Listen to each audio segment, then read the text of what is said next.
마태복음 28장 1절 말씀에 보면 안식일이 다 지나고 안식 후 첫날이 되려는 새벽에 막달라 마리아와 다른 마리아가 무덤을 보려고 갔더니 이렇게 말합니다.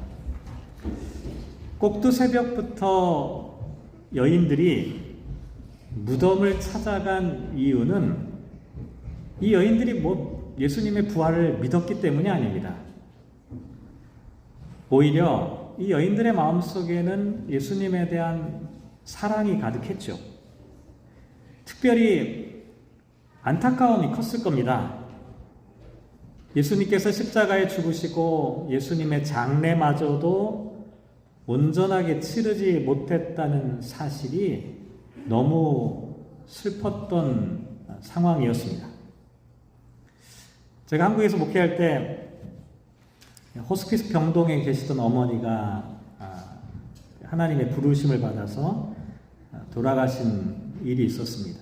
근데 자녀들이 유독 서글피 우는 것을 보게 되었죠. 너무 서글피 울어서 나중에 장례가 끝난 다음에 한번 여쭤봤어요. 왜 이렇게 서글프게 우셨습니까? 그랬더니 그런 이야기를 하시는 겁니다. 며칠 전부터 머리를 좀 감겨달라, 목욕을 한번 하고 싶다, 그런 말씀을 하셨다는 거예요. 그런데 이러저러한 일로 차일피일 미루다 보니까 그냥 갑자기 이런 일을 당하게 된 거죠. 어머니의 마지막 소원조차도 들어드리지 못했다는 그 마음, 그걸 생각하니까 장례식 내내 그렇게 눈물이 쏟아지더라라는 것이었습니다. 제가 생각할 때 아마 여인들도 비슷한 마음이 아니었을까. 예수님의 십자가의 그 비참한 죽음, 그 최후의 모습을 보면서 아마 가슴이 무너지는 그런 서글픔을 느꼈을 겁니다. 그런데 오늘 본문에 보면 이 무덤을 찾아간 이 여인들이 무엇을 경험하냐면 2절과 3절 말씀에 보면 큰 지진이 일어나고 천사가 무덤의 돌을 불려내고 그 위에 앉아있는 모습을 보게 되죠. 마태복음에 지진이 일어났다라고 하는 것은요, 단순히 어떤 이 자연현상을 나타내는 표현만은 아닙니다. 매우 중요한 순간에 지진이 일어났어요. 예수님께서 십자가에서 숨을 거두실 때도 엄청난 지진이 일어났었고, 지금 부활의 새벽 이 순간에도 지진이 일어났습니다. 지진이라고 하는 것이 상징하는 게 있어요. 하나님께서 죽음의 질서를 무너뜨리고 새로운 창조를 시작한다는 엄청난 선언이 이 가운데 담겨 있는 것이죠. 처음에는 슬픔과 안타까움으로 무덤을 찾아갔던 이 여인들에게 이 지진이 일어나고 천사가 등장하니까 얼마나 놀랐을까요? 그래서 갑작스럽게 두려움에 빠지게 되었습니다. 그러니까 천사가 이 여인들에게 말하는 겁니다. 무서워하지 말라. 예수님도 마찬가지예요. 예수님도 이 여인들에게 첫 번째 하셨던 말씀이 무서워하지 말라. 다시 말씀드리면 너무나 큰 두려움에 빠져 있던 거죠. 그런데 천사와 예수님께서 두려워하지 말라, 무서워하지 말라라고 하는 말씀을 하신 다음에 그 다음에 하신 얘기가 있습니다. 갈릴리에서 만나자. 두려워하지 말라라고 하는 말은 충분히 이해가 됩니다. 그렇잖아요? 지금 무서운 상황이잖아요. 지진이 일어나고 두려운 상황입니다. 그러니까 무서워하지 말라는 말씀은 충분히 이해가 가는데 갑자기 갈릴리에서 만나자. 지금 제자들은 어디에 있습니까? 예루살렘에 있습니다. 나중에 예수님께서 또 어떤 말씀하십니까? 예루살렘을 떠나지 말고 기도하고 성령의 임재하심을 기다리라 라고 말씀하셨잖아요. 그런데 지금은 뭐라고 말씀하시냐면 갈릴리에서 만나자. 예루살렘에 있는 이 제자들이 갈릴리까지 갔다가 다시 오라는 말입니다. 왜 굳이 갈릴리에서 만나자 이렇게 말씀하셨을까요? 제가 생각할 때 예수님께서 제자들을 향해서 갈릴리에서 만나자라고 말씀하신 것은 이유가 있었습니다.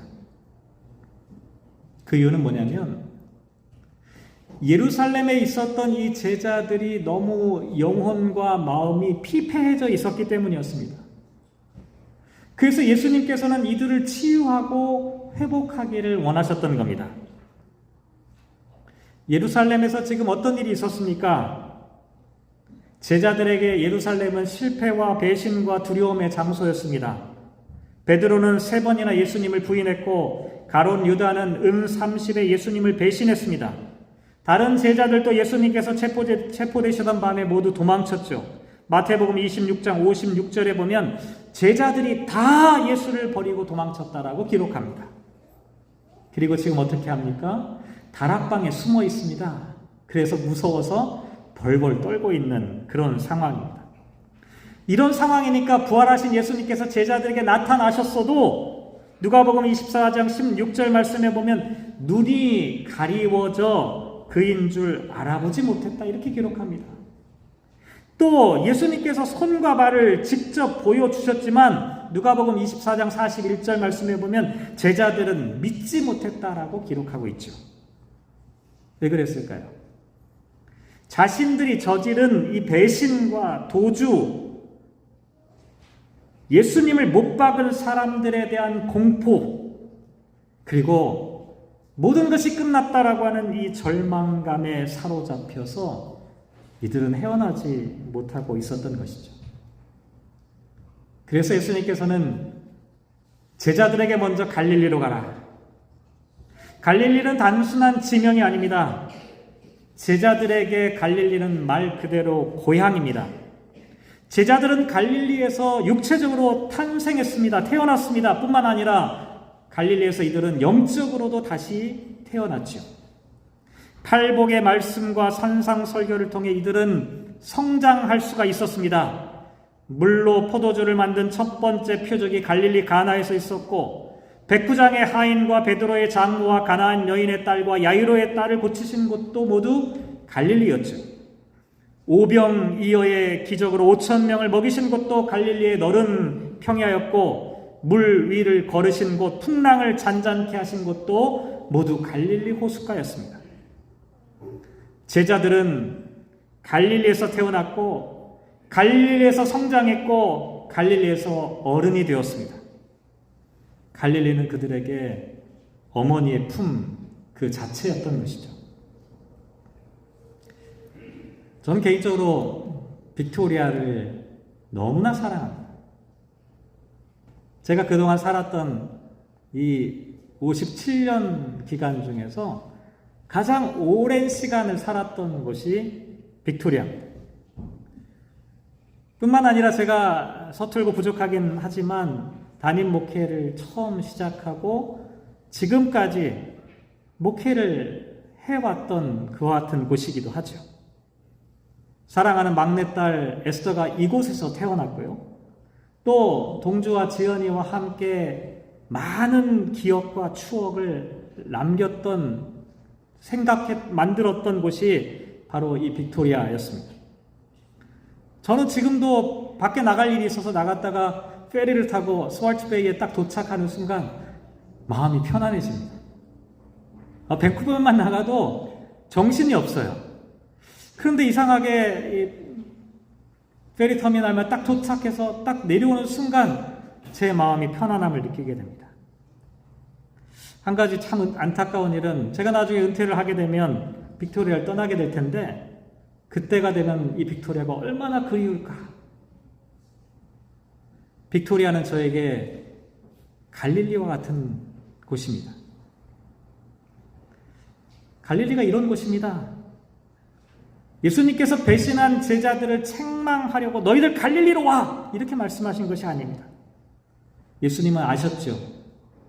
힘들어하는 제자들, 마음과 몸이 영혼이 전부 다 지쳐있는 이 제자들에게 예수님은 어머니의 품처럼 우리를 안아주고 위로를 할 수 있는 그 갈릴리에서 만나자.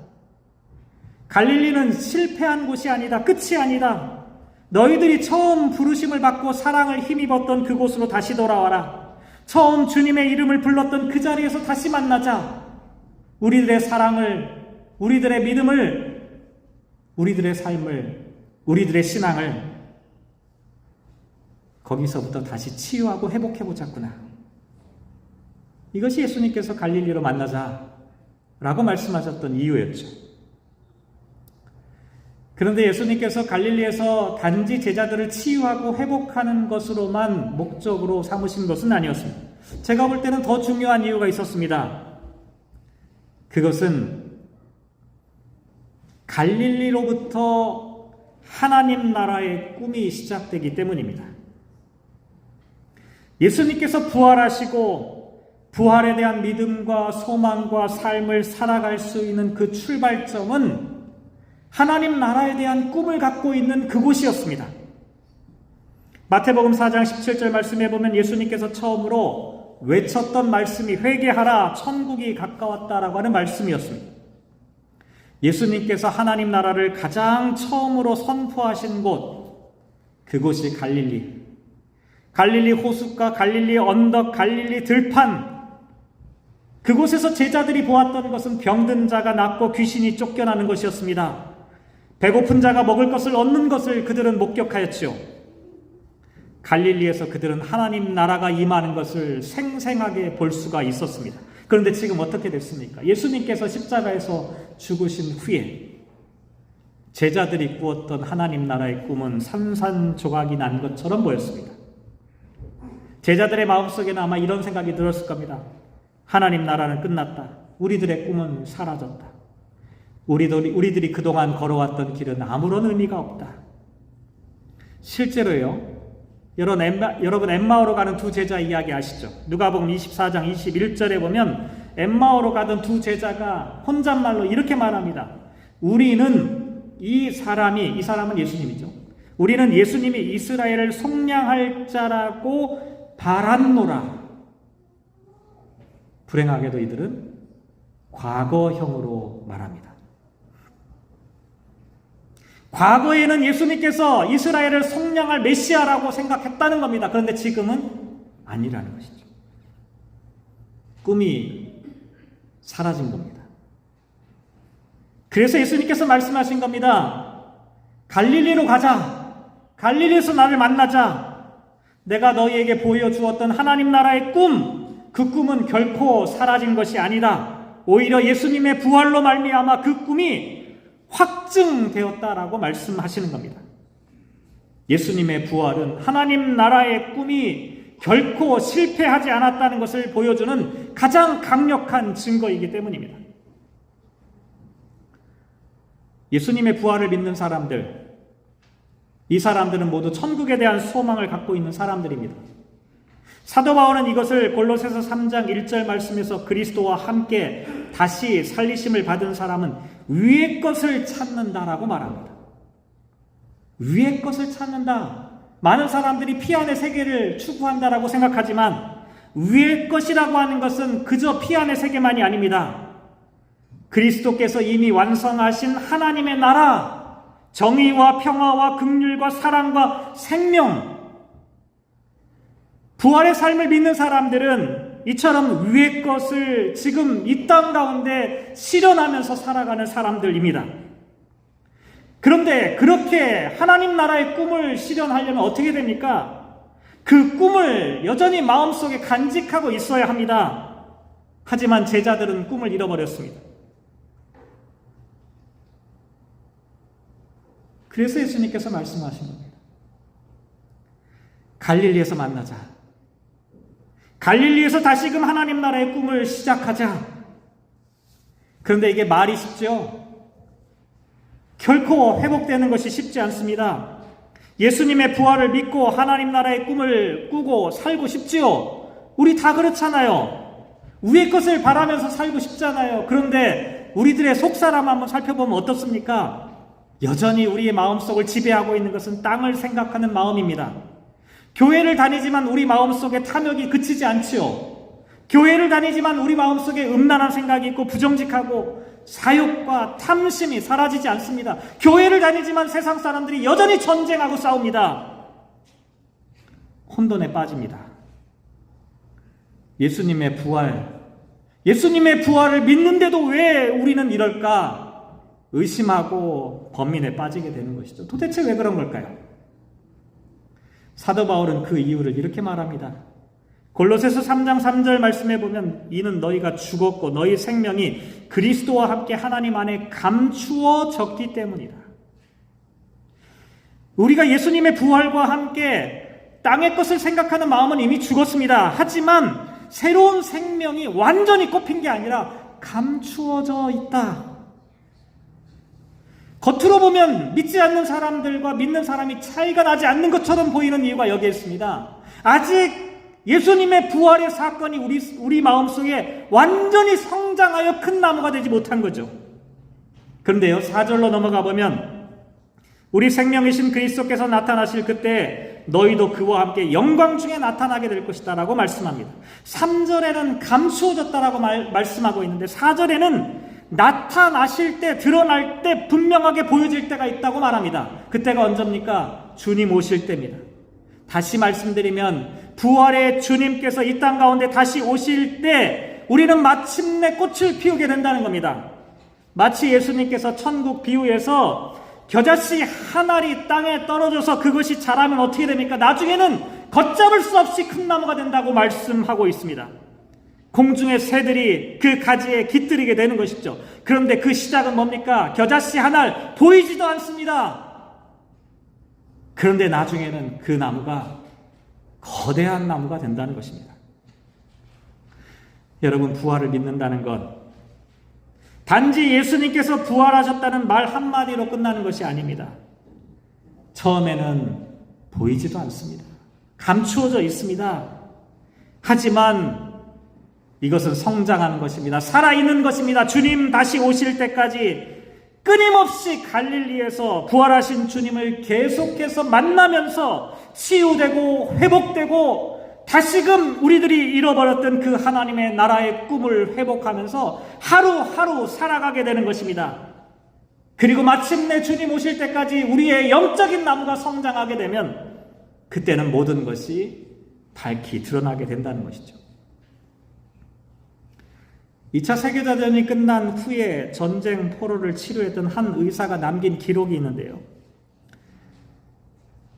전쟁 포로들을 치료하면서 비슷한 정신과적인 질환을 겪고 있는 것을 발견하게 되었습니다. 이게 뭐 전문적인 얘기로 하면 구획 증후군 뭐 이런 거라고 하는데요. 쉽게 말씀드리면 철조망, 감옥에 갇혀 있다는 그 사실에서 헤어나오지 못하는 병입니다. 전쟁이 끝났습니다. 자유를 얻었어요. 그런데 이들은 심리적으로 여전히 갇혀 있는 겁니다. 여전히 자기는 감옥에 있다고 느끼는 겁니다. 자기 발로 걸어서 세상을 볼 수도 있고 움직일 수도 있지만 이들은 영원히 갇혀 있었던 겁니다. 그런데 유독 이 병을 앓지 않는 사람을 발견하게 되었죠. 이유를 물어봅니다. 당신은 어떻게 구획증후군에 빠지지 않을 수 있었습니까? 저는 감옥에 있었지만 철조망, 감옥을 바라보지 않고 그 너머의 세계를 바라보며 살았습니다. 밖에 나와서 산책하고 운동할 때는 푸른 하늘을 보았습니다. 언제일지 모르지만 이 감옥 철조망 너머에는 반드시 새로운 희망과 꿈이 있을 것을 나는 확신한다. 그날을 꿈꾸며 살았습니다. 현대의 많은 그리스도인들이 불행하게도 이와 비슷합니다. 영적인 철조망병에 걸려있는 경우가 많습니다. 현실의 무게에 짓눌리고 삶의 고단함 때문에 특히 교회를 다니다가 이러저러한 일들로 상처를 주고받게 됩니다. 그러다 보니 하나님 나라의 꿈이 점점 사그러지는 것이죠. 지쳐 있습니다. 교회는 나오지만, 기도는 하지만, 찬양을 하지만 마음속을 열어보면 하나님 나라의 꿈이 보이지가 않는 겁니다. 그런 사람들에게 부활하신 주님께서 말씀하시는 겁니다. 얘야, 갈릴리에서 만나자. 부활하신 주님께서 저와 여러분을 치유하실 뿐만 아니라 하나님 나라의 꿈을 다시 일으켜 세우는 것, 이게 부활절, 부활의 사건입니다. 부활신앙을 믿는다는 것 오해하지 마시기 바랍니다. 피안의 세계로 도망치는 것이 아닙니다. 부활은 변화의 시작입니다. 절망 속에서도 희망을 보는 것이고 죽음의 자리에서도 생명이 탄생함을 믿는 것입니다. 끝이라고 생각했던 자리에서 다시 시작할 수 있는 용기를 얻는 것입니다. 그래서 우리는 갈릴리로 가야 합니다. 여러분 한번 생각해 보시기 바랍니다. 여러분의 갈릴리는 어디입니까? 여러분의 갈릴리를 한번 머릿속에 떠올려 보시기 바랍니다. 여러분이 주님을 처음 만나고 주님께서 주셨던 그 말씀으로 내 심장이 뜨거워지던 그 갈릴리는 여러분에게 어디 있습니까? 하나님 나라의 꿈을 꾸었던 그 갈릴리, 여러분의 마음속에 아직도 살아 있습니까? 아마 저마다 그 갈릴리는 다를 수도 있습니다. 하지만 여러분 모두에게는 각자의 갈릴리가 있습니다. 부활하신 예수님께서 지금 말씀하시는 겁니다. 지치고 힘들고 낙심하고 포기하고 싶은 그 마음속에 있는 여러분들에게 부활하신 주님께서 말씀하시는 겁니다. 갈릴리로 가자. 갈릴리에서 만나자. 부활절은 그냥 부활을 셀러브레이트하는 것으로 끝나는 것이 아닙니다. 부활하신 주님을 만나야 하는 날입니다. 그래서 우리가 다시금 그리스도인으로 살아나야 하는 날입니다. 사랑하는 성도 여러분, 주님의 부활, 간절히 바라기는 주님의 부활절에 주님을 만나시기 바랍니다. 그리하여 상처받은 몸과 마음이 치유되고 회복되기를 소망합니다. 저와 여러분에게 사그라들었던 그 하나님 나라의 꿈이 다시금 가슴 속에 활활 타오르는 그와 같은 시간이 되었으면 좋겠습니다. 그동안 우리가 얼마나 실패했는지, 얼마나 지쳤는지, 얼마나 하나님의 은혜와 사랑으로부터 멀리 떠나졌는지 이거는 중요하지가 않습니다. 여전히 부활하신 주님께서는 우리를 기다리고 계시기 때문입니다. 그 갈릴리에서 우리를 기다리고 계십니다. 사랑하는 성도 여러분, 그리스도는 우리의 생명이십니다. 그분의 부활이 곧 우리의 부활이죠. 그분의 나라가 우리의 나라입니다. 오늘 저와 여러분이 함께 주님의 부활을 한번 외쳐봅시다. 저를 따라서 한번 외쳐봅시다. 그리스도께서 부활하셨습니다. 다시 한번 하시죠. 그리스도께서 부활하셨습니다. 주님을 만나기 위해 갈릴리로 가겠습니다. 주님을 만나서 부활의 삶을 시작하게 하옵소서. 우리의 약함을 치유하여 주옵소서. 잃어버린 하나님의 나라의 꿈을 다시 꾸게 하옵소서. 기도하겠습니다. 사랑이 많으신 아버지 하나님, 이 자리에 앉아있는 사랑하는 성도들 한 사람 한 사람 속에 갈릴리가 다시 떠오르게 하여 주옵소서. 잊혔던 옛 추억의 그림자가 아니라 다시금 주님을 생생하게 만나는, 다시금 주님과 함께 뜨거운 사랑의 교제를 나누는 그 갈릴리, 그 갈릴리가 오늘 이 시간 이 부활의 역사로부터 다시금 시작될 수 있도록 주님 도와주옵소서. 주님, 이 세상은 주님의 부활이 너무나 필요한 세상입니다. 끊임없이 죽임과 멸망과 파괴와 전쟁으로 온통 이 세상은 슬픔과 아픔으로 점철되어 갑니다. 주님, 2026년 우리들이 살아가는 이 삶의 자리에 부활의 주님을 경험하고 만남으로 말미암아 이 땅에는 모든 그리스도인들, 모든 인류가 새로운 생명의 꿈을 꾸게 하여 주옵소서.